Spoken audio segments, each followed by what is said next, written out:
الفيديو ده ترند، ولو عملت فيديو عليه هاخد الترند واخرب الدنيا ونخش على مليون. يلا بينا. انت جيت يا ابني؟ جبت العلاج ولا لا؟ بقى 4 ايام ما خدتش العلاج، حاسس ان انا هموت.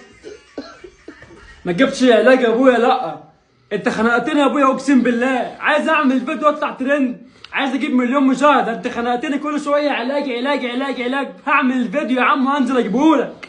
خنقتني.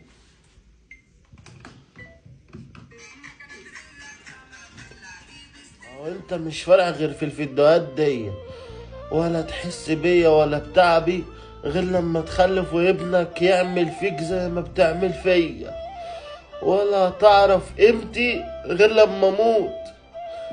هات ميه. هو انت على طول يا ابويا تقولي تحس بيا ومش عارف ايه والكلام ده؟ طب انا مين يحس بيا؟ انا بقالي 3 سنين يا ابويا على البرنامج ده ونفسي اطلع ترند واجيب مشاهدات عاليه. استنى بقى يا عم انت بقى اعمل الفيديو دوت واجيب لك المال اللي انت عايزها. انت خنقتني في عيشتي يا عم، ان شاء الله تموت يا عم. انا بابوك كده يا ابني، روح هات ميه يا ابني. خلاص يا عم انا خلصت الفيديو، اروح اجيب لك زفت ميه اما نشوف اخرتها معاك. انت خنقتني في عيشتي بجد. قوم يا ابويا اشرب، قوم يلا اشرب يا بابا، جبت لك ميه هو اللي خنقتني بيها. قوم يلا يا ابويا اشرب، قوم قوم يا بابا، قوم يا ابويا اشرب، اشرب يا بابا.